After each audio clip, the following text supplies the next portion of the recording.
હાસોટથી પંડવાઈને જોડતા માર્ગ પર બનેલા માર્ગ અકસ્માતમાં પિતા અને પુત્રના મોત નીપજ્યા હતા। બેફામ ઝડપે દોડતા ટ્રક ચાલકે બાઇકને ટક્કર મારતા આ દુર્ઘટના સર્જાઈ હતી।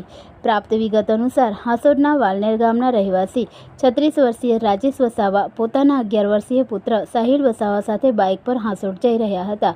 તે દરમિયાન આસ્તા ગામ નજીક પાછળથી ઝડપથી આવી રહેલા ટ્રકે તેમની બાઇકને જોરદાર ટક્કર મારી હતી। અકસ્માતમાં રાજેશ તથા સાહિલને ગંભીર ઇજાઓ પહોંચી હતી, જેના પગલે પિતા અને પુત્રના મોત નીપજ્યા હતા। અકસ્માત સર્જાયા બાદ ટ્રક ચાલક ટ્રક મૂકીને ફરાર થઈ ગયો હતો, તો અન્ય એક બાઇક પણ અડફેટે આવતા 3 લોકો ઇજાગ્રસ્ત થયા હતા। ઘટનાની જાણ થતાં હાસોટ પોલીસ તાત્કાલિક ઘટના સ્થળે દોડી આવી હતી અને મૃતકના મૃતદેહને પોસ્ટમોર્ટમ અર્થે ખસેડાયા હતા। પોલીસે ફરાર ટ્રક ચાલક વિરુદ્ધ ગુનો નોંધી કાયદેસરની કાર્યવાહી હાથ ધરી છે।